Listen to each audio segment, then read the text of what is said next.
Hello student, कैसे हैं आप। नेक्सस एजुकेशन पॉइंट में आपका स्वागत है। हमारे एक नई वीडियो के साथ आज हम बात करेंगे एमपीएससी 005 अफ्रीका में राज्य और समाज इग्नू यूनिवर्सिटी। इंपॉर्टेंट क्वेश्चन है, इस वीडियो में हम बात करेंगे। इंपॉर्टेंट टॉपिक है ये। जो टॉप इंपॉर्टेंट क्वेश्चन जो हम आपको बता रहे हैं वो मोस्ट वेरी इंपॉर्टेंट है। आप बहुत बड़ी ध्यान से हमारी वीडियो को समझिएगा और हम इस वीडियो में हम शॉर्ट तरीके से पॉइंट टू पॉइंट क्वेश्चन को हम एक्सप्लेन करेंगे, तो इसलिए कम शब्दों को अधिक से अधिक ज्यादा समझने की कोशिश करिएगा। अगर आपने अभी तक हमारे चैनल को सब्सक्राइब नहीं किया तो हमारे चैनल को सब्सक्राइब करें, बेल आइकन जरूर बजाएं, लाइक कमेंट शेयर करना ना भूलें। चलिए शुरू करते हैं। फर्स्ट क्वेश्चन है, अफ्रीका में दास व्यापार पर एक निबंध लिखिए। तो अफ्रीका में जो दास व्यापार था वो होता क्या है, इससे पहले हम जानेंगे कि अफ्रीका में जो दास प्रथा या दास व्यापार है किसे कहते हैं। दास व्यापार से हमारा तात्पर्य अफ्रीका के लोगों को जबरन पकड़कर खरीद फरोख्त करके और उनकी इच्छा के विरुद्ध दास बनाया गया। 15वीं से 17वीं शताब्दी के बीच यूरोपीय व्यापारी अफ्रीका से लाखों लोगों को पकड़कर अमेरिका और यूरोप ले गए। वहां उनसे खेतों, खादानों और घरों में बिना मजदूरी के कठोर श्रम कराया गया। इस पूरी प्रक्रिया को ही दास व्यापार कहा गया। तो ये दास व्यापार जो अफ्रीका के जो लोग थे, पहली बात तो ये बहुत ज्यादा इनकी स्थिति निम्न थी और इन लोगों के साथ बहुत अमानवीय व्यापार करा यूरोप के लोगों ने। जो यूरोपीय व्यापार थे, यूरोपीय व्यापारी थे, जैसे कि बड़ी बड़ी खादानों में काम करना, मिलों में काम करना, गर्मी में, गर्मी की मतलब जो गर्म जलवायु होती है उसमें काम कराने के लिए उन्हें जो अफ्रीका के जो दास थे वो सस्ते पड़ते थे। इसलिए वो अफ्रीका से पकड़ पकड़ के लोगों को जबरन बड़े बड़े जहाजों में भरकर उन्हें जानवरों की तरह यूरोप और अमेरिका में ले जाया गया। अफ्रीका में दास व्यापार मानव इतिहास का अत्यंत अमानवीय अध्याय है। लगभग 15वीं से 19वीं शताब्दी के बीच यूरोपीय देशों ने अफ्रीका से लाखों लोगों को जबरन पकड़ अमेरिका और यूरोप भेजा गया। इन लोगों को जानवरों की तरह जहाजों में भरकर ले जाया जाता था और उनसे कठोर श्रम करवाया जाता था।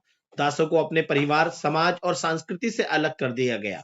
इस व्यापार ने अफ्रीका की जनसंख्या, सामाजिक संरचना और आर्थिक विकास को गहरी क्षति पहुंचाई।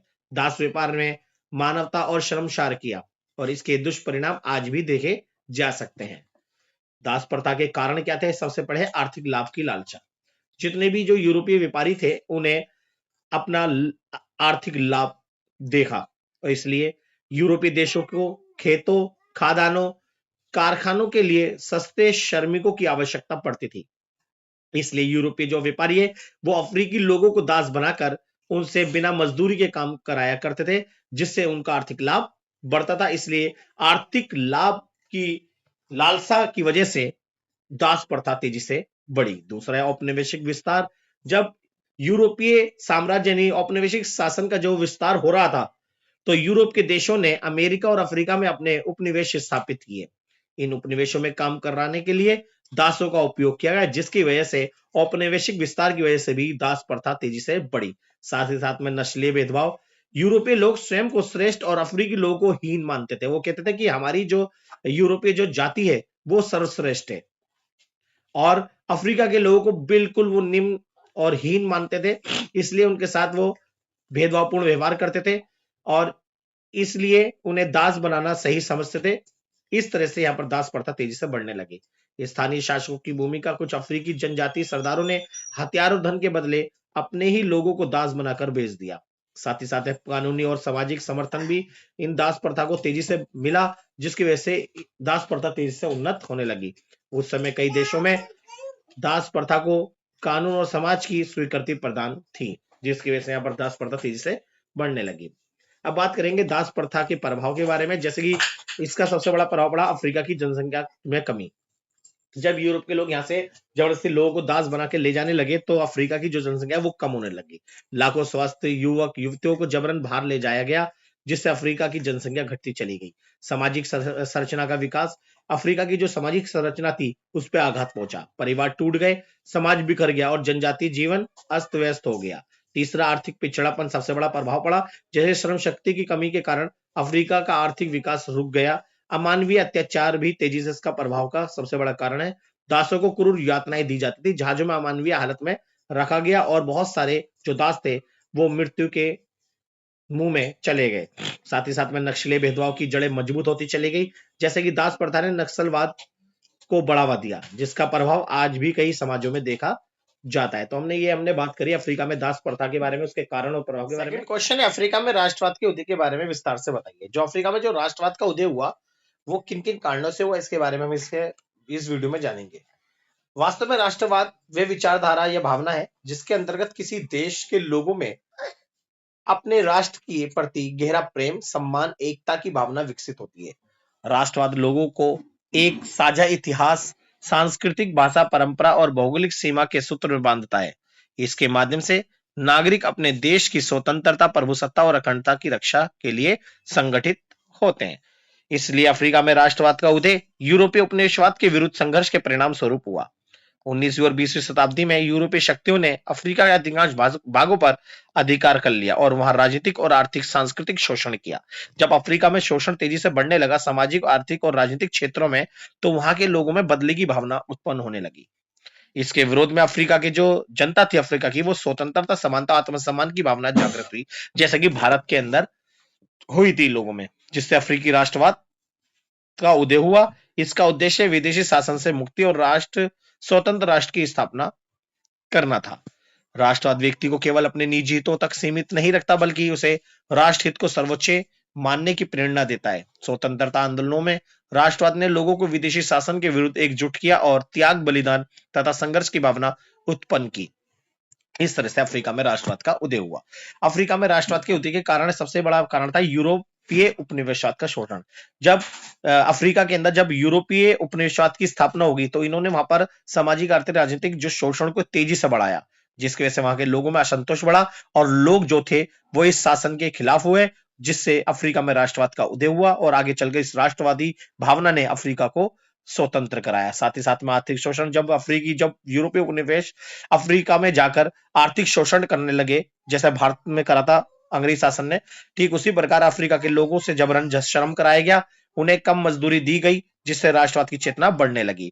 तीसरा हुआ पश्चिमी शिक्षा का प्रभाव तेजी से बढ़ने लगा। पश्चिमी शिक्षा के प्रसार से अफ्रीकी समाज में बौद्धिक जागरूकता आई। शिक्षा के माध्यम से स्वतंत्रता, समानता, मानवाधिकार, लोकतंत्र, राष्ट्रवाद जैसे विचार फैलने लगे। शिक्षित अफ्रीकियों ने औपनिवेशिक शासन के न्यायपूर्ण नीतियों को समझा और उनका विरोध किया। ये शिक्षित वर्ग आगे चलकर राष्ट्रीय चेतना, राष्ट्रीय आंदोलन का नेतृत्व बना। साथ ही साथ में ईसाई मिशनरियों की भूमिका अफ्रीका में राष्ट्रवाद के उदय में अपनी अहम भूमिका निभाई। जैसे ईसाई मिशनरियों ने स्कूल, कॉलेज और चर्च स्थापित किए, शिक्षा को बढ़ावा दिया अपनी। उन्होंने अफ्रीकियों में संगठन, अनुशासन, सामाजिक एकता की भावना विकसित की। यद्यपि उनका उद्देश्य धर्म प्रचार, लेकिन उनकी शिक्षा ने लोगों को औपनिवेशिक शोषण के प्रति सचेत किया और नेतृत्व क्षमता प्रदान करी। साथ ही साथ में प्रथम विश्व और द्वितीय विश्व का भी प्रभाव अफ्रीका में राष्ट्रवाद के उदय का सबसे बड़ा कारण था। दोनों विश्व युद्ध में बड़ी संख्या में अफ्रीकियों ने सैनिक और मजदूरों के रूप में भाग लिया। युद्धों के दौरान उन्हें यूरोप की राजनीतिक स्वतंत्रता, समानता की वास्तविकता दिखाई दी। युद्ध के बाद औपनिवेशिक शासन जो कमजोर स्थिति में होने लगा, आर्थिक संकट ने अफ्रीकियों में स्वतंत्रता की मांग को तेज कर दिया। साथ ही साथ में छठा पॉइंट जो हुआ, अफ्रीकी नेताओं का उदय। इस दौरान में कई प्रभावशाली अफ्रीकी नेताओं का उदय हुआ, जैसे कि इसमें क्वामे नक्रुमा ने घाना को स्वतंत्रता दिलाई और नेल्सन मंडेला ने दक्षिण अफ्रीका में रंगभेद के विरुद्ध संघर्ष को बढ़ावा दिया। इन नेताओं ने जन आंदोलन को संगठित कर औपनिवेशिक शासन के अंत की दिशा को तय किया। इस तरह से अफ्रीका में राष्ट्रवाद का उदय हुआ। अब हम बात करेंगे राष्ट्रवाद के, जो अफ्रीका में जो राष्ट्रवाद का उसके परिणाम के प्रभाव क्या पड़े थे। परिणाम पहला गया, अफ्रीका में राष्ट्रवाद के कारण औपनिवेशिक शासन का अंत हो गया। इसके अलावा अनेक अफ्रीकी देशों को राजनीतिक स्वतंत्रता भी प्राप्त हुई। तीसरा परिणाम यह निकला, लोगों में राष्ट्रीय एकता और पहचान की भावना विकसित हुई। साथ ही साथ में लोकतांत्रिक विचारों, राजनीतिक जागरूकता का प्रसार होने लगा। पांचों अफ्रीकी नेताओं का उदय हुआ जिन्होंने राष्ट्र निर्माण में अपनी भूमिका निभाई। छठा, सामाजिक सुधार और आत्मसम्मान की भावना मजबूती। इस तरह से जो हमने बात करी वो अफ्रीका में राष्ट्रवाद के प्रभाव के बारे में बात करी। इस तरह से अफ्रीका एक स्वतंत्र राष्ट्र के रूप में स्थापित हुआ। क्वेश्चन नंबर थर्ड है, अफ्रीका की राजनीति में सेना की भूमिका क्या है, चर्चा कीजिए। तो अफ्रीका के अंदर जो राजनीति में जो सेना की जो भूमिका है उस पर उसका क्या आशय है। तो अफ्रीका की अगर राजनीति में देखें तो सेना की अधिक भूमिका रही है। राजनीति, सत्ता, शासन प्रणाली और नीतियों को प्रभावित करने या सीधे नियंत्रित करने में सेना की भागीदारी रही है। कई अफ्रीकी देशों में स्वतंत्रता के बाद कमजोर लोकतांत्रिक संस्थाएं, राजनीतिक अस्थिरता और आर्थिक संकट रहे, जिससे सेना एक प्रभावशाली शक्ति बन गई है। सेना ने कई देशों में तख्ता पलट के माध्यम से सत्ता संभाली, तो कुछ स्थानों पर सेना ने नागरिक अधिकारों को हटाकर सैन्य शासन स्थापित किया। तो इस तरह से अफ्रीका में सैन्य शासन, राजनीति में सैन्य शासन स्थापित हुआ। अफ्रीका की राजनीति में सेना की भूमिका स्वतंत्रता के बाद के काल में विशेष रूप से महत्वपूर्ण रही। उपनिवेशवाद से मुक्ति के समय अधिकांश अफ्रीकी देशों में राजनीतिक संस्थाएं कमजोर, प्रशासन अनुभवहीन, अर्थव्यवस्था संकटग्रस्त थी। साथ ही जातीय और क्षेत्रीय विभाजन भी घेरे थे। ऐसी परिस्थितियों में सेना एक संगठित, अनुशासित और सशक्त संस्था के रूप में उभरी। कई देशों में सेना ने स्वयं को राष्ट्रीय एकता, स्थिरता और सुरक्षा का रक्षक मानते हुए राजनीति में हस्तक्षेप किया। परिणाम स्वरूप अफ्रीकी राजनीति में सैन्य तख्तापलट, सैन्य शासन और नागरिक सैन्य संघर्ष एक सामान्य प्रवृत्ति बन गई। तो इस तरह से अफ्रीका की राजनीति में सेना का जो इन्वॉल्वेशन था, वो जो मतलब भूमिका थी, वो दिन पर दिन बढ़ती चली गई। राजनीतिक संकट या अशांति में सेना को कानून व्यवस्था बनाए रखने के नाम पर हस्तक्षेप करना पड़ा। कई देशों में लोकतंत्र कमजोर हुआ और नागरिक अधिकार प्रभावित हुए। अगर हम बात करें हाल ही के वर्षों में, कुछ देशों में सेना संवैधानिक दायरे में लौटने की कोशिश कर रही है। अब बात करते हैं अफ्रीका की राजनीति में सेना की भूमिका। पहला है सैन्य तख्तापलट। अफ्रीका में अनेक देशों में सेना ने तख्तापलट के माध्यम से सत्ता पर कब्जा किया, जैसे नाइजीरिया, घाना, युगांडा और सूडान जैसे देशों में सैन्य तख्तापलट हुआ और वहां पर सेना का शासन स्थापित हुआ। सेकंड है राजनीतिक अस्थिरता में हस्तक्षेप। कमजोर नागरिक अधिकारों, भ्रष्टाचार, अव्यवस्था के समय सेना ने स्वयं को राष्ट्र का रक्षक मानते हुए हस्तक्षेप किया, जिसकी वजह से अफ्रीका में राजनीति में सेना की भूमिका बढ़ी। तीसरा है लोकतंत्र का प्रभाव। सैन्य शासन के दौरान राजनीतिक दलों पर प्रतिबंध, प्रेस नियंत्रण और नागरिक स्वतंत्रताओं में कटौती देखी गई। सेना ने राजनीति में अपनी भूमिका निभाते हुए वहां जो लोकतंत्र था वो कमजोर दिन पर दिन पड़ने लगा। वहां पर राजनीतिक दलों पर प्रतिबंध लगने लगा और प्रेस पर भी सेंसरशिप लागू, मतलब सेना ने नियंत्रण स्थापित कर लिया। नागरिक स्वतंत्रताओं को सीमित किया गया, जिसके कारण अफ्रीका की राजनीति में सेना की भूमिका बढ़ने लगी। साथ ही साथ में राष्ट्रीय एकता बनाए रखने का दावा। सेना ने कई बार जातीय संघर्षों, गृह युद्धों को रोकने के लिए नाम पर सत्ता संभाली, क्योंकि अफ्रीका के अंदर काफी जातीय संघर्ष और गृह युद्ध देखने को मिले। इनको समाप्त करने के लिए जब सेना सत्ता में जब सेना ने मतलब जातीय संघर्ष और गृह युद्ध को खत्म करने के लिए इनकी जो अभियान को अपने कंधों पर लिया, तो उन्होंने इनके नाम पर सत्ता संभाली, जो सत्ता स्थायी रूप से बनी रही और सैन्य शासन स्थापित हो गया। साथ ही साथ में आर्थिक और प्रशासनिक भूमिका बहुत ही महत्वपूर्ण है। कुछ देशों में सेना ने प्रशासन विकास योजनाओं का संचालन किया, क्योंकि बहुत सारी प्रशासन और विकास योजनाएं लागू करी, लेकिन अनुभव की कमी के परिणाम स्वरूप सीमित रहे, जिससे यहाँ पर सेना का शासन स्थापित हुआ। नागरिक शासन की वापसी। कुछ अफ्रीकी देशों में सेना ने संक्रमणकालीन भूमिका निभाकर बाद में सत्ता नागरिक सरकारों को सौंप दी। तो इस तरह से अफ्रीका में सैनिक शासन की भूमिका थी। अब बात करते हैं भूमिका के परिणाम, जो उनके परिणाम निकले, इसे हम प्रभाव भी कह सकते हैं। जैसे कई अफ्रीकी देशों में लोकतांत्रिक शासन कमजोर पड़ा, क्योंकि सैनिक शासन स्थापित होने से बहुत सारी लोकतांत्रिक शासन व्यवस्था कमजोर पड़ने लगी। दूसरा, सैन्य तख्तापलटों के कारण राजनीतिक अस्थिरता बढ़ी, क्योंकि सैन्य शासन स्थापित होने से अधिनायक तंत्र की स्थापना हुई और राजनीतिक अस्थिरता बढ़ने लगी। नागरिक अधिकार, स्वतंत्रताओं या मानव अधिकारों पर अंकुश लगने लगा। लोग इस अधिकार, स्वतंत्रता, मानव अधिकार को सीमित करने होने लगे, क्योंकि ये सारा सेना के कारण हुआ। राजनीतिक दलों और संवैधानिक संस्थाओं का विकास बाधित हुआ और कुछ देशों में अस्थायी रूप से कानून व्यवस्था और स्थिरता बनी रही। सैन्य शासन के कारण आर्थिक विकास की गति धीमी पड़ने लगी और धीरे धीरे नागरिक शासन और संवैधानिक नियंत्रण की मांग मजबूत हुई। तो इस तरह से ये अफ्रीका में राजनीति में सैन्य शासन के परिणाम के ऊपर बात करी। अब बात करते हैं नेक्स्ट क्वेश्चन नंबर 4 है, अफ्रीका में राज्य की प्रकृति का वर्णन कीजिए। जी, अफ्रीका में राज्य की प्रकृति को समझने के लिए उसके औपनिवेशिक अतीत, स्वतंत्रता के बाद की राजनीतिक प्रक्रिया और सामाजिक आर्थिक संरचना को ध्यान में रखना आवश्यक है। ये बात सच है, किसी भी देश की हम राजनीतिक व्यवस्था या राज्य की प्रकृति को अगर हम उसका अध्ययन कर रहे हैं या उस राज्य की प्रकृति को जानना चाहते हैं तो उसके अतीत के बारे में हमें जानना पड़ेगा। जो औपनिवेशिक शासन रहा है, क्योंकि विश्व के सारे देश, अफ्रीका और एशिया के देश अधिकतर औपनिवेशिक शासन से बहुत पीड़ित रहे हैं और उन्होंने औपनिवेशिक शासन ने अफ्रीका और एशिया के देशों में काफी शोषण को बढ़ावा दिया, दास प्रथा जैसी बुराइयों को जन्म दिया।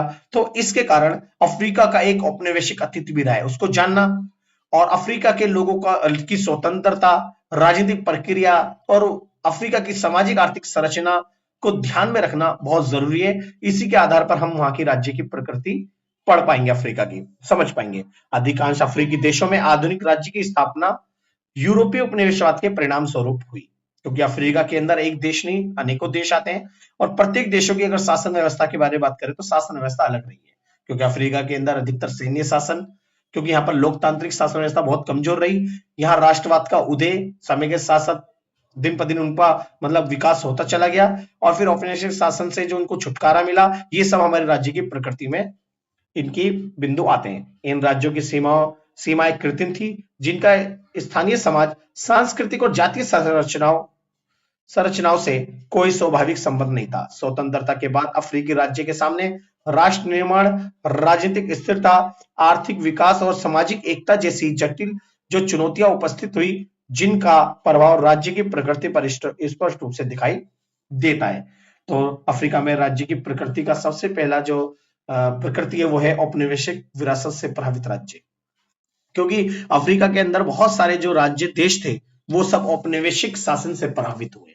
अफ्रीकी राज्य का प्रशासनिक ढांचा औपनिवेशिक शासन के द्वारा स्थापित किया गया था, जिसका उद्देश्य जनता की सेवा नहीं बल्कि नियंत्रण और शोषण था और अफ्रीका से अधिक लाभ प्राप्त करना औपनिवेशिक शासन का लक्ष्य था। स्वतंत्रता के बाद भी ये दमनकारी ढांचा काफी हद तक बना रहा। दूसरा है इसकी प्रकृति, कृत्रिम सीमाएं और कमजोर राष्ट्र निर्माण। जी, यूरोपीय शक्तियों ने सीमाएं जातीय, भाषाई और सांस्कृतिक वास्तविकता को नजरअंदाज कर तय किया। इससे जातीय संघर्ष, अलगाववाद और गृह युद्ध जैसी समस्याएं उत्पन्न हुई। इस आधार पर भी हम अफ्रीका की राज्य की प्रकृति समझ सकते हैं। दूसरा है अफ्रीका की राज्य की प्रकृति का पॉइंट है कमजोर राजनीतिक संस्थाएं। अफ्रीका के अंदर बहुत सारी जो राजनीतिक संस्थाएं थी वो बहुत कमजोर थी, जैसे कि राजनीतिक दल, संसद, न्यायपालिका और नागरिक समाज जैसे संस्थान कई देशों में मजबूत नहीं हो सके। इस कार्य हमने सैन्य शासन की स्थापना के रूप में देखा। परिणाम स्वरूप राज्य सत्ता व्यक्तियों या छोटे समूहों में सिमट गई। तीसरी प्रकृति है अत्यधिक केंद्रीकृत सत्ता, यानी अफ्रीकी राज्यों में सत्ता का केंद्रीकरण देखा गया, क्योंकि अफ्रीका के अंदर जो सत्ता थी वो उसका विकेंद्रीकरण नहीं बल्कि केंद्रीकरण देखा गया, जहां राष्ट्रपति या सैन्य शासक अत्यधिक शक्तिशाली हो गए। इससे तानाशाही और व्यक्तिवादी शासन को बढ़ावा मिला। फिफ्थ है सेना की प्रभावशाली भूमिका। अफ्रीका की राज्य की प्रकृति का पांचवा पॉइंट है सेना की प्रभावी भूमिका, क्योंकि अफ्रीका के अंदर हमने सेना का प्रभाव बढ़ते हुए देखा। सेना ने कहीं तख्ता पलट करा, कई लोगों के अधिकारों को दमन करके अपनी शासन स्थापित किया, कहीं प्रेस पर अपना अधिकार और कहीं गृह युद्ध या जो संघर्ष चल रहे थे उसको दबाने के नाम पर सत्ता अपने हाथों में ली। इस तरह से सेना का जो प्रभाव था वो दिन पर दिन बढ़ता चला गया और राजनीतिक अस्थिरता और कमजोर नागरिक सरकारों के कारण सेना ने बराबर सत्ता में हस्तक्षेप किया। इससे राज्य का स्वरूप सैन्यवादी और अधिनायकवादी बन गया। 6 पॉइंट था हमारा पैट्रॉन क्लाइन व नव प्रेटिमोनियल राज्य। कई अफ्रीकी राज्यों में सत्ता व्यक्तिगत संबंधों, भ्रष्टाचार, संरक्षण पर आधारित रही, क्योंकि अफ्रीका में जो औपनिवेशिक शासन था वो भ्रष्टाचार, संरक्षण जैसी जो बुराइयां थी उसको उन्होंने बढ़ाया। राज्य संसाधनों का उपयोग निजी और राजनीतिक लाभ के लिए किया गया। साथ ही साथ में 7th है विकासोन्मुख लेकिन आश्रित राज्य। राज्य ने आर्थिक विकास में सक्रिय भूमिका निभाई, लेकिन विदेशी सहायता, बहुराष्ट्रीय कंपनी और निर्यात आधारित अर्थव्यवस्था पर निर्भरता बनी रही। इस तरह से हमने अफ्रीका के राज्य की प्रकृति के बारे में बात करी। अब बात करते हैं नेक्स्ट नंबर 5th है अफ्रीका में सत्तावादी शासन पर टिप्पणी लिखिए। जी, जो अफ्रीका में जो सत्तावादी शासन स्थापित हुआ, जो सैन्य शासन के रूप में देखा गया, उसके बारे में बात करेंगे। सत्तावादी शासन किसे कहते हैं? सत्तावादी शासन उस शासन व्यवस्था को कहते हैं जिसमें सारी सत्ता एक व्यक्ति या एक दल के हाथों में केंद्रित होती है। क्योंकि जो अफ्रीका के अंदर जो शासन था वो संपूर्ण सत्ता एक व्यक्ति या एक दल के हाथ में केंद्रित होगी। इसमें जनता की भागीदारी सीमित हो जाती है क्योंकि सत्तावादी शासन के अंदर लोगों को सीमित अधिकार और स्वतंत्रताएं प्रदान की जाती है। इसमें जनता की जो भागीदारी होती है इस शासन व्यवस्था में बहुत ही सीमित होती है। जो सत्ताधारी होता है समस्त शासन की गतिविधियां उसी के हाथ में और सारे अधिकार और स्वतंत्रताएं वो अपने पास ही रखता है। साथ ही साथ विरोध और स्वतंत्रता पर नियंत्रण रहता है क्योंकि सत्तावादी शासन में नागरिक शासन का विरोध नहीं कर सकते। यानी ये लोकतंत्र ही नहीं, लोकतंत्र का उल्टा सत्तावादी शासन को हम एक तरह से कह सकते हैं सैन्य शासन या तानाशाही, सैन्य शासन या कह सकते हैं अधिनायकवादी शासन। तथा निर्णय ऊपर से थोपे जाते हैं यानी केंद्र में जिसका शासन है व्यक्ति का उसी के द्वारा निर्णय दिए जाते हैं और लोकतांत्रिक संस्थाएं कमजोर होती हैं। इसी स्थिति को हम सत्तावादी शासन के रूप में समझते हैं। अफ्रीका में सत्तावादी शासन की उत्पत्ति स्वतंत्रता के बाद की जटिल परिस्थितियों से जुड़ी हुई है क्योंकि अगर हम देखें कि जब अफ्रीका जब औपनिवेशिक शासन का गुलाम था तो उस टाइम जो थी ईस्ट इंडिया कंपनी का शासन था अंग्रेजों का। जब अफ्रीका में जो स्वतंत्रता मिली अफ्रीका को उसके बाद सत्तावादी शासन अस्तित्व में आने लगे। औपनिवेशवाद की मुक्ति के समय अधिकांश अफ्रीकी देशों को कृत्रिम सीमाएं, जातीय विविधता, कमजोर राजनीतिक संस्थाएं और आर्थिक पिछड़ापन विरासत में मिला क्योंकि यहाँ पर ईस्ट इंडिया कंपनी ने इनकी जो शासन व्यवस्था है, इनकी जो सीमाएं और जातीय विविधता है और जो राजनीतिक संस्थाएं और आर्थिक पिछड़ापन इन सबको कमजोर करा औपनिवेशिक शासन ने। इनसे अधिक लाभ प्राप्त करके इनको एकदम निम्न कर दिया। इसलिए अफ्रीका जब आजाद हुआ तो उनकी सारी राजनीतिक व्यवस्था, पिछड़ापन और जो बहुत सारी जातीय विविधता बहुत देखने को मिली। राष्ट्र निर्माण, एकता और विकास को प्राथमिकता देने के नाम पर कई देशों में लोकतांत्रिक प्रक्रिया को सीमित कर दिया गया। परिणाम स्वरूप सत्ता कुछ व्यक्तियों, एक दल या सैन्य नेतृत्व के हाथों में केंद्रित हो गई और सत्तावादी शासन व्यवस्था विकसित हो गई। तो अब बात करते हैं अफ्रीका में सत्तावादी शासन, जैसे सत्ता का अत्यधिक केंद्रीयकरण। क्योंकि सत्तावादी शासन स्थापित होने से अफ्रीका के राष्ट्रपति या एक व्यक्ति या विचार वर्गों के पास सारी कार्यपालिका, विधायी या न्यायपालिका की अधिकांश जो शक्तियां थी वो एक व्यक्ति के हाथ में स्थापित होगी, जिससे यहाँ पर सत्तावादी शासन स्थापित हो गया और यहाँ पर सत्ता का संतुलन समाप्त हो गया। यानी यहाँ सत्ता का केंद्रीयकरण हो गया एक व्यक्ति के अंदर। एक दलीय और व्यक्तिवादी शासन, अफ्रीका के कई देशों में बहुदलीय व्यवस्था समाप्त कर दी गई और एक दलीय व्यवस्था यानी एक दलीय शासन लागू कर दिया गया। यानी जहां पर जिस देश के अंदर बहुत सारे दल अपनाए गए थे वहां पर उस बहुदलीय व्यवस्था खत्म करके एक दलीय शासन व्यवस्था को मान्यता दे दी। अब एक दल का ही शासन रहेगा। कुछ स्थानों पर नेता ने राष्ट्र और राज्य का प्रतीक बना दिया गया एक दलीय व्यवस्था को। इस तरह से यहाँ पर सत्तावादी शासन स्थापित हुआ। अफ्रीका में सेना और सुरक्षा तंत्र का प्रयोग, क्योंकि सत्तावादी शासन ने सेना, पुलिस और खुफिया एजेंसियों का उपयोग विरोध को दबाने के लिए और सत्ता बनाए रखने के लिए किया गया। जिस तरह से यहाँ पर सत्तावादी शासन था वो दिन प्रतिदिन मजबूत होता चला गया। और नागरिक स्वतंत्रता पर अंकुश, क्योंकि यहाँ पर अफ्रीका के अंदर कई देशों में नागरिकों की स्वतंत्रता और अधिकारों को छीना गया। जैसे कि प्रेस की स्वतंत्रता समाप्त कर दी गई, अभिव्यक्ति का अधिकार छीन लिया गया, विपक्षी गतिविधियों का पर प्रतिबंध और नागरिक आंदोलन को प्रतिबंधित कर दिया गया, जिससे यहाँ पर सत्तावादी शासन स्थापित हुआ। साथ ही साथ में भ्रष्टाचार और संरक्षणवादी राजनीति का जन्म हुआ, क्योंकि सत्तावादी शासन में सत्ता व्यक्तिगत लाभ, एक व्यक्तिगत के लाभ, रिश्वत और पैट्रन क्लाइंट संबंधों पर आधारित रही, जिससे राज्य संसाधनों का दुरुपयोग हुआ।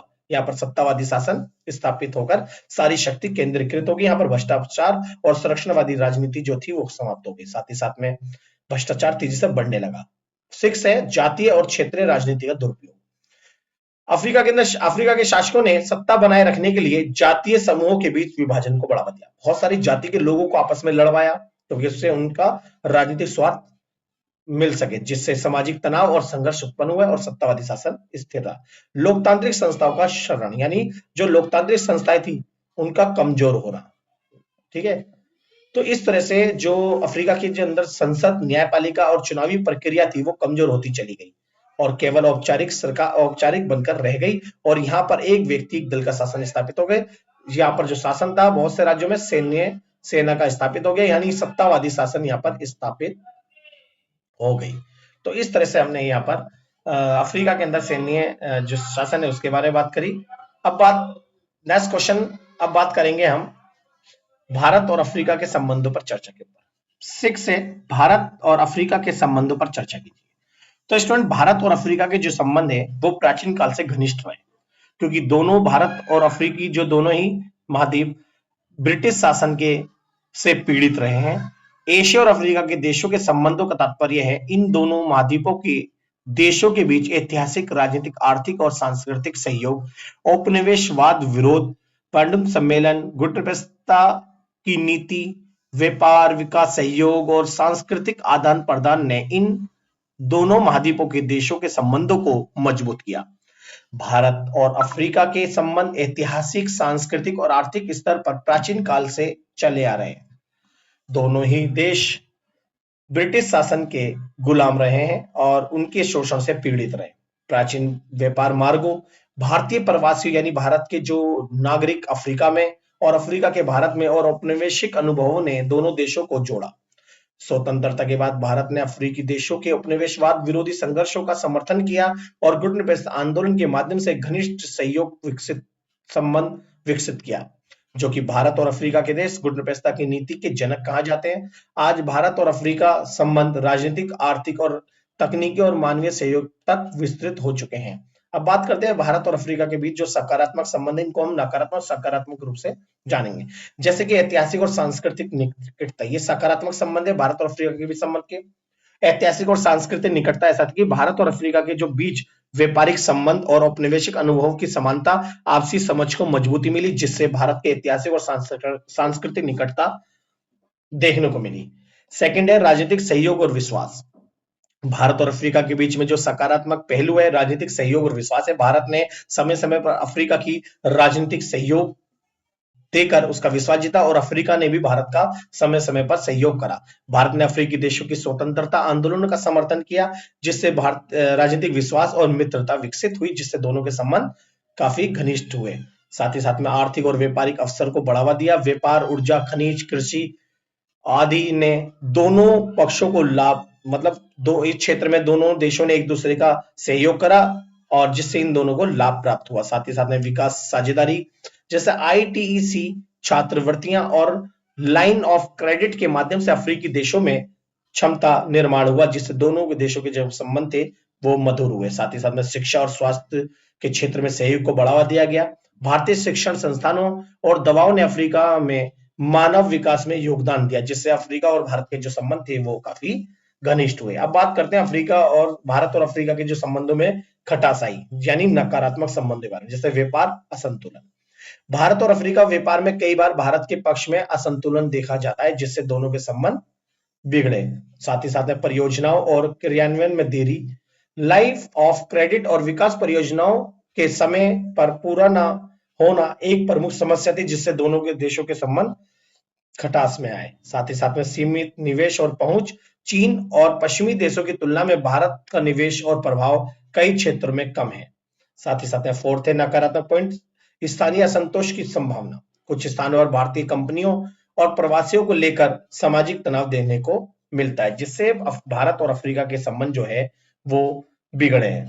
तो इस तरह से हमने अफ्रीका और भारत और अफ्रीका के बीच संबंधों के बारे में बात करी, सकारात्मक और नकारात्मक पहलुओं के माध्यम से। तो इसे अच्छे कर लीजिएगा, अच्छे से कर लीजिए क्वेश्चन को। अब बात करते हैं नेक्स्ट क्वेश्चन की। क्वेश्चन नंबर 7 है, आधुनिक समय में अफ्रीका के राजनीतिक विकास का वर्णन कीजिए। जो अफ्रीका है उसमें आधुनिक समय में उनका राजनीतिक विकास कैसे हुआ। जैसा कि अगर हम बात करें, अफ्रीका का इतिहास जो रहा है वो ब्रिटिश शासन के अधीन रहा। स्वतंत्रता के बाद अफ्रीका के कई देशों में सैन्य शासन व्यवस्था और कमजोर लोकतांत्रिक शासन व्यवस्था देखने को मिली। आधुनिक काल में अफ्रीका का राजनीतिक विकास उपनिवेशवाद से मुक्ति, राष्ट्र निर्माण, सैन्य हस्तक्षेप और लोकतंत्र की जटिलता प्रक्रिया से होकर गुजरा है। समय समय साथ पहले गुलाम रहा, फिर सैन्य शासन आया, फिर लोकतांत्रिक शासन व्यवस्था स्थापित हुई, फिर सत्तावादी शासन मजबूत हुआ। मतलब इस तरह से जो एक दौर था, एक राजनीतिक जो दौर था अफ्रीका का, वो काफी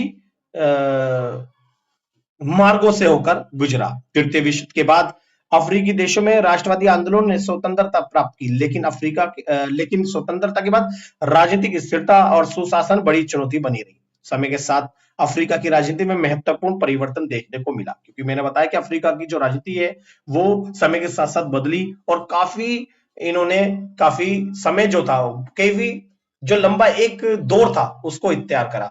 स्वतंत्रता के बाद अफ्रीका को कमजोर राजनीतिक संस्थाओं, जातीय विविधता, आर्थिक पिछड़ापन और सैन्य हस्तक्षेप जैसी समस्याओं का सामना करना पड़ा। समय के साथ बहुदलीय लोकतंत्र, संवैधानिक सुधार और क्षेत्रीय सहयोग ने अफ्रीकी राजनीति को नई दिशा प्रदान करी। अब बात करेंगे आधुनिक राजनीतिक विकास के प्रमुख चरण क्या है। कि आधुनिक राजनीतिक विकास का चरण यानी अफ्रीका के पहला औपनिवेशिक शासन से मुक्ति। उसका पहला चरण यह रहा है कि प्राचीन काल में 1950 से 70 के दशक में अधिकांश अफ्रीकी देशों ने यूरोपीय शक्तियों से स्वतंत्रता प्राप्त की, जिससे नए राष्ट्रों का उदय हुआ। सेकंड, राष्ट्र निर्माण और एक दलीय शासन। इसका दूसरा चरण में आया राष्ट्र निर्माण। अफ्रीकी राष्ट्र निर्माण और एक दलीय शासन स्थापित हुआ। स्वतंत्रता के बाद राष्ट्रीय एकता के नाम पर कई देशों में एक दलीय और व्यक्तिवादी शासन स्थापित हुआ। अगर हम कहें तो सत्तावादी शासन की स्थापना हुई इस दौरान। तो यहाँ पर सैन्य शासन आया। फिर उसके बाद हमने सैन्य हस्तक्षेप और तख्ता पलट हुए थे। जब यहाँ पर एक राष्ट्र निर्माण और एक दलीय शासन स्थापित हुआ तो यहाँ पर हमने सैन्य हस्तक्षेप और तख्ता पलट जैसी जो शासन व्यवस्था उसको देखी। कमजोर संस्था और राजनीतिक स्थिरता के कारण सेना ने कई देशों में सत्ता संभाली। फिर उसके बाद सत्तावादी शासन का विस्तार तेजी से बढ़ने लगा। कई देशों में सैन्य शासन हल्के हल्के बढ़ने लगा। कई अफ्रीकी राज्यों में सत्ता केंद्रीकरण, नागरिक स्वतंत्रताओं पर नियंत्रण और भ्रष्टाचार बढ़ने लगा। इस तरह से सत्तावादी शासन जो है वो दिन पर दिन एक के बाद एक देशों में उसका विस्तार होने लगा। लोकतंत्रीकरण की लहर 1990 के दशक से बहुदलीय व्यवस्था, चुनाव और संवैधानिक सुधारों की शुरुआत होने लगी। साथ ही साथ में क्षेत्रीय और महाद्वीपीय संगठन। फिर समय के साथ 90 के दशक के बाद अफ्रीकी संघ बहुत सारे संगठन बनने लगे। क्षेत्रीय संगठनों ने शांति, लोकतंत्र और सहयोग को बढ़ावा दिया गया और भारत ने भी अफ्रीका का हर क्षेत्र में सकारात्मक रूप से सहयोग करा। साथ ही साथ में नागरिक समाज और मीडिया की भूमिका दिन ब दिन बढ़ने लगी। आधुनिक काल में नागरिक समाज, मीडिया और युवा आंदोलनों ने राजनीतिक जागरूकता बढ़ाई। तो इस तरह से हमने जो बात करी वो हमने अफ्रीका की राजनीतिक व्यवस्था के बारे में बात करी। देखिए औपनिवेशिक शासन से लेकर आधुनिक समय तक किस तरह किस दौर से अफ्रीकी राजनीतिक व्यवस्था गुजरी। तो इस तरह से अफ्रीका में राजनीतिक विकास को बढ़ावा मिला। क्वेश्चन नंबर 8 है, सब सहारन अफ्रीका में मानव सुरक्षा की स्थिति का परीक्षण कीजिए। जी, सब सहारन जो अफ्रीका है उसमें मानव सुरक्षा की स्थिति क्या थी। जैसे कि सब सहारन अफ्रीका में मानव सुरक्षा की स्थिति अत्यंत जटिल और चुनौतीपूर्ण थी, क्योंकि मानव सुरक्षा एक तरफ सत्तावादी शासन का विस्तार और भ्रष्टाचार, लोगों के अधिकार स्वतंत्रताओं पर अंकुश जैसी जो शासन व्यवस्था है इस दौरान स्थापित हो रही थी अफ्रीका में, जिनके कारण मानव सुरक्षा की स्थिति अत्यंत जटिल और चुनौतीपूर्ण बनी रही। मानव सुरक्षा का अर्थ केवल राज्य की सैन्य सुरक्षा नहीं होता, बल्कि व्यक्ति के जीवन, आजीविका, स्वास्थ्य, भोजन, शिक्षा, मानव अधिकारों की सुरक्षा से होता है। तो यहाँ पर जो मानव सुरक्षा सिक्योरिटी यानी सैन्य सुरक्षा से नहीं बोला गया, बल्कि मानव की सुरक्षा तो उनको शिक्षा देना, स्वास्थ्य देना और उनको रोजगार प्रदान करना, व्यक्ति के जीवन, लोगों को भोजन, अधिकार, स्वतंत्रता प्रदान करना जैसी जो सुविधाएं, जब इसी को हमने मानव सुरक्षा का नाम दिया। ये क्षेत्र लंबे समय से औपनिवेशिक विरासत, राजनीतिक स्थिरता, गृहयुद्ध, आतंकवाद, गरीबी और आर्थिक असमानता से प्रभावित रहे। साथ ही जलवायु परिवर्तन, महामारी और कमजोर शासन व्यवस्थाओं ने मानव सुरक्षा को गंभीर रूप से कमजोर किया। परिणाम स्वरूप बड़ी संख्या में लोग भूख, रोग, विस्थापन और हिंसा का सामना कर रहे, जिससे सब सहारन अफ्रीका में मानव सुरक्षा एक प्रमुख चिंता का विषय बनी हुई है। तो इस तरह से मानव सुरक्षा का तात्पर्य बताया। तो अफ्रीका के अंदर मानवीय सुरक्षा जो है बहुत ही ज्यादा चुनौतीपूर्ण अवस्था से गुजरी। अब बात करते हैं सब सहारन अफ्रीका में मानव सुरक्षा की प्रमुख अवस्था क्या थी। पहला, राजनीतिक अस्थिरता और संघर्ष। कई देशों में गृहयुद्ध, जातीय संघर्ष और आतंकवादी गतिविधियां जैसे कि साहिल क्षेत्र और रोमालिया मानव जीवन के लिए गंभीर चुनौती थी। दूसरा था आर्थिक असुरक्षा और गरीबी। सब सहारन अफ्रीकी में मानव सुरक्षा की सबसे दूसरी अवस्था है, विश्व की सबसे गरीब आबादी का बड़ा हिस्सा सब सहारन अफ्रीका में रहता है, जिससे बेरोजगारी और असमानता बढ़ी। तीसरा, खाद्य सुरक्षा की समस्या पनपी। सूखा, बाढ़, कृषि पर निर्भरता के कारण भूखमरी और कुपोषण व्यापक तेजी से बढ़ने लगी, जिससे सब सहारन में जो मानव सुरक्षा खतरे में आने लगी। साथ ही साथ में स्वास्थ्य सुरक्षा की कमजोरी, जैसे HIV, एड्स, मलेरिया, इबोला जैसी बीमारियों और कमजोर स्वास्थ्य ढांचा मानव सुरक्षा को प्रभावित करते हैं। साथ ही साथ में शिक्षा, मानव विकास की कमी, कम साक्षरता दर और शिक्षा तक सीमित पहुंच दीर्घकालीन असुरक्षा को बढ़ाती है। तो इस तरह से यहाँ पर सब सारण जो अफ्रीका में मानव सुरक्षा की जो अवस्था थी वो ये थी। अब 6 है मानव अधिकार और शासन की चुनौतियां। सब सारण में जो सब सारण अफ्रीकी जो लोग हैं उनमें मानव अधिकार में सबसे चुनौतियां भी देखी गई, जैसे कि सब सारण में भ्रष्टाचार, कमजोर शासन व्यवस्था और मानव अधिकार का उल्लंघन आम है, जिसकी वजह से वहां पर मानव जो सुरक्षा थी उनको चुनौतियां मिली।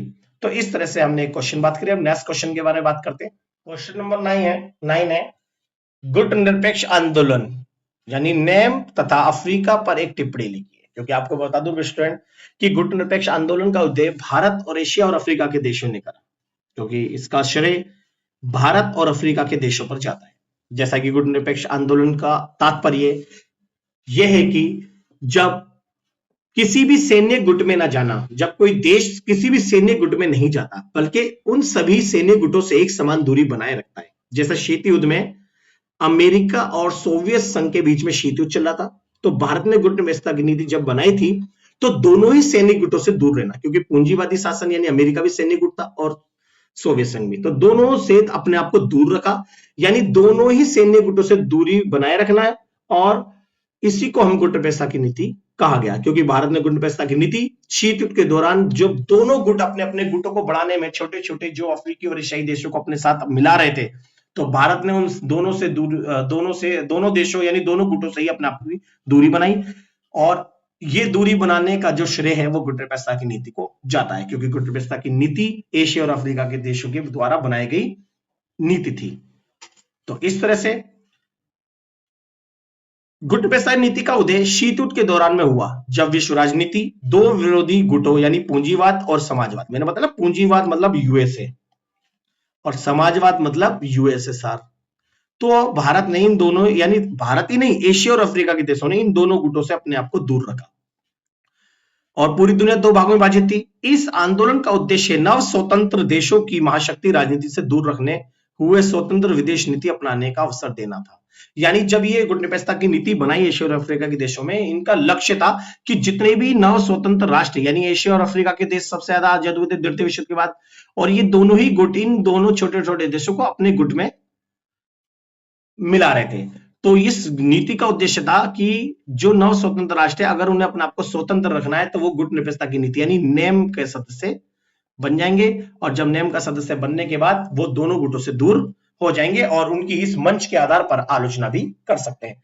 तो इसका उद्देश्य राजनीति से यानी जो छोटे छोटे देश है उन्हें महाशक्ति राजनीति से दूर रखना इसका लक्ष्य था। अफ्रीका के लिए नाम विशेष रूप से महत्वपूर्ण रहा, क्योंकि अधिकांश देश अफ्रीका देश हाल ही में उपनिवेशवाद से मुक्त हुए थे। वे राजनीतिक स्वतंत्रता, राष्ट्रीय प्रभुसत्ता तथा विकास के लिए एक सामूहिक मंच की तलाश में थे, और ये मंच अब इनके पास जो आया वो आया गुट निरपेक्षता की नीति के नाम पर उभर कर।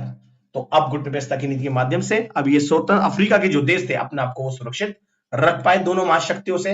अब बात करते हैं गुट निरपेक्ष आंदोलन तथा अफ्रीका।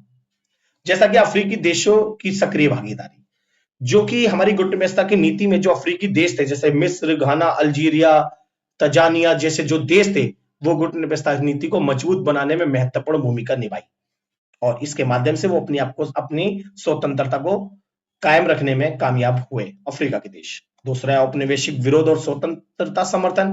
गुट निरपेक्षता की नीति के माध्यम से उन्होंने औपनिवेशिक शासन का विरोध किया और अपने आप की स्वतंत्रता का समर्थन करते हुए अपने आप को स्वतंत्रता कायम रखी अपनी। जैसे गुट निरपेक्षता की नीति ने अफ्रीका में उपनिवेशवाद और नक्सली शासन के विरुद्ध संघर्षों को अंतरराष्ट्रीय समर्थन की दिया, जिससे वो अपने आप को स्वतंत्र रख पाए।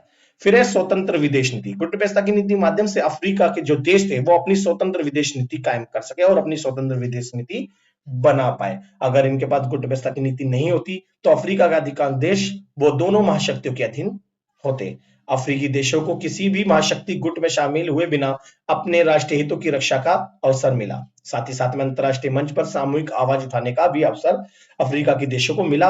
यानी नेम यानी गुट निरपेक्षता की नीति ने अफ्रीकी देशों को संयुक्त राष्ट्र जैसे मंचों पर प्रभावी ढंग से अपनी बात रखने में सहायता प्रदान की, और साथ ही साथ में शांति और सहयोग को बढ़ावा गुट निरपेक्षता की नीति के माध्यम से मिला अफ्रीका के देशों को। जैसे कि नाम यानी गुट निरपेक्षता की नीति ने वैश्विक शांति, निशस्त्रीकरण और दक्षिण सहयोग को प्रोत्साहन किया।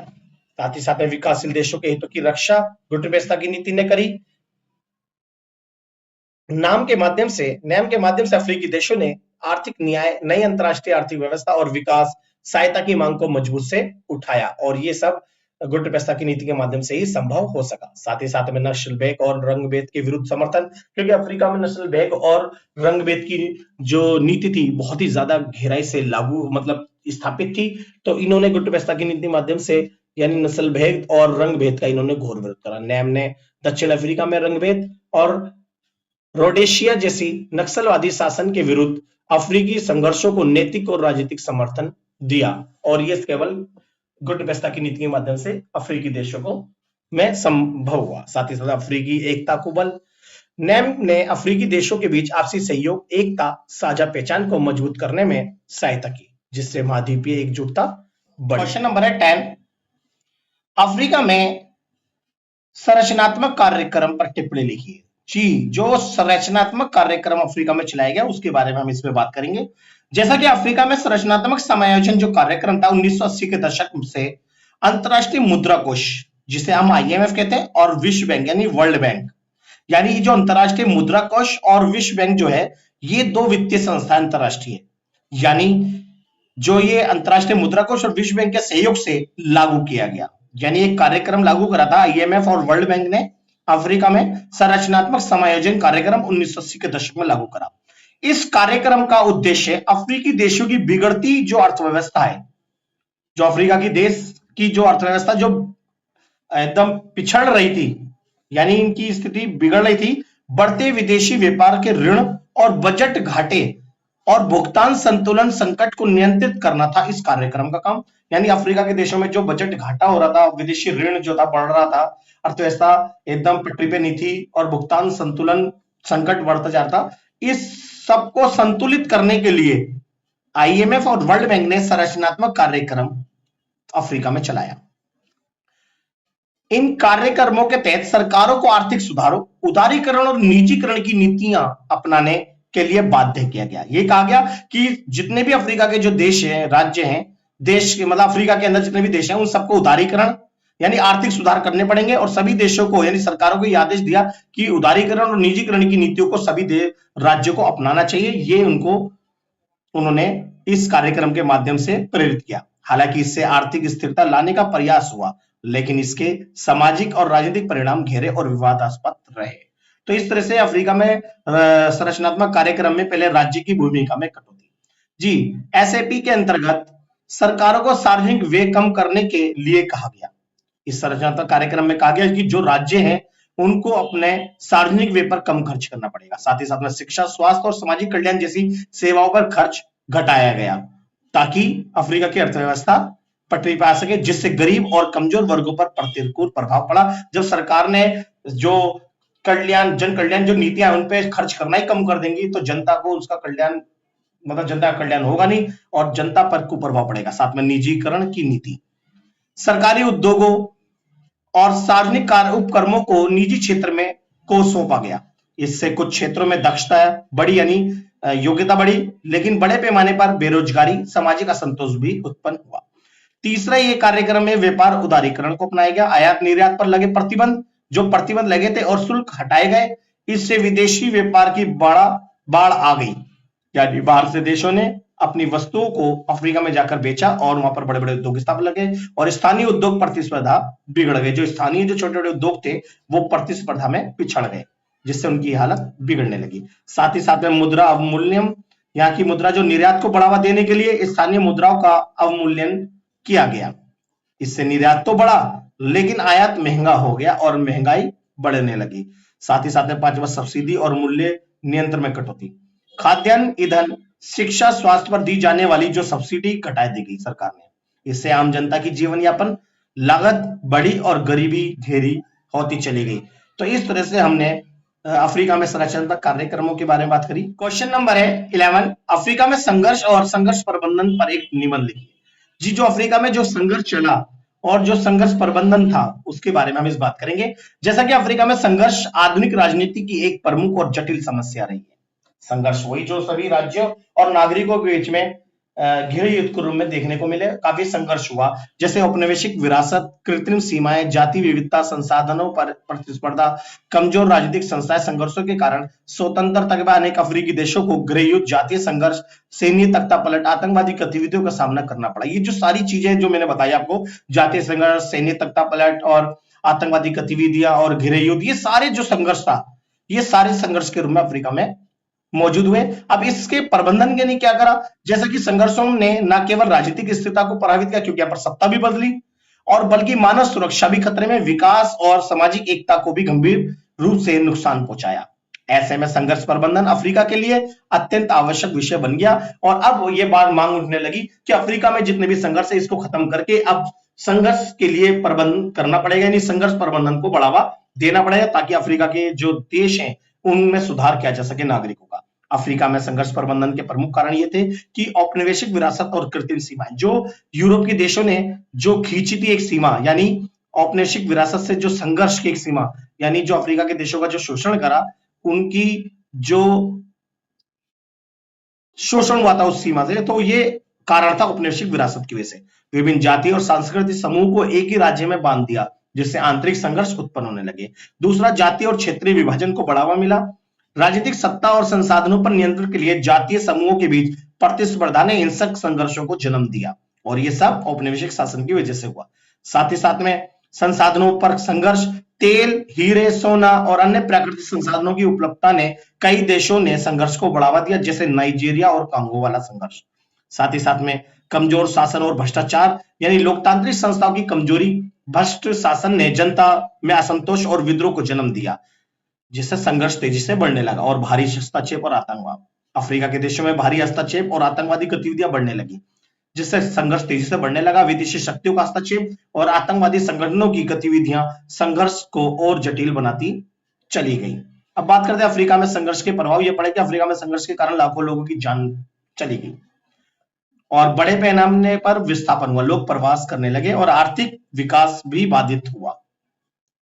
यहां तक कि शिक्षा, स्वास्थ्य और बुनियादी ढांचा नष्ट हुआ, जिससे मानव सुरक्षा की स्थिति अत्यंत कमजोर हो गई। अब जैसे कि मैंने यहाँ पर अफ्रीका में संघर्ष के कारण और उनके प्रभाव की बात करी, अब बात करेंगे अफ्रीका में जो संघर्ष प्रबंधन था उसका क्या प्रयास क्या गया, यानी अफ्रीका में जो संघर्ष चल रहा था उसको रोकने के लिए क्या क्या प्रयास, जैसे कि अफ्रीकी संघ और यूनियन की स्थापना।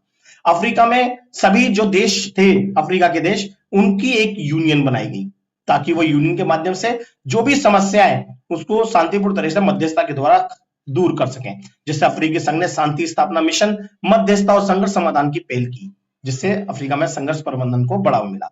साथ ही साथ में संयुक्त राष्ट्र संघ में शांति मिशन, संयुक्त राष्ट्र ने कई अफ्रीकी देशों में शांति सेना भेजकर संघर्ष प्रबंधन में अपना योगदान दिया और अफ्रीका से संघर्ष को खत्म करने में अपनी अहम भूमिका निभाई। फिर क्षेत्रीय संगठनों की भूमिका भी एक अफ्रीका में क्षेत्रीय प्रबंधन का एक प्रमुख कारण है, जैसे कि इकोवास और सर्ट्स और आईगेट जैसे संगठनों क्षेत्रीय स्तर पर शांति प्रयासों में सक्रिय रहे। इन्होंने भी शांति व्यवस्था तेजी से बढ़ाई। साथ ही साथ में लोकतंत्रीकरण और समावेशी शासन ने भी अफ्रीका में संघर्ष प्रबंधन को बढ़ावा दिया, जैसे बहुदलीय व्यवस्था, चुनाव, सत्ता में भागीदारी से संघर्ष कम करने का प्रयास किया गया। आर्थिक विकास और पुनर्निर्माण जैसी चीजों से भी अफ्रीका में संघर्ष को लगाम लगाई गई, जैसे गरीबी उन्मूलन, रोजगार सृजन और संसाधनों का न्यायपूर्ण वितरण संघर्ष प्रबंधन का महत्वपूर्ण हिस्सा रहे, जिससे अफ्रीका में संघर्ष पर रोक या संघर्ष पर लगाम लगाई गई।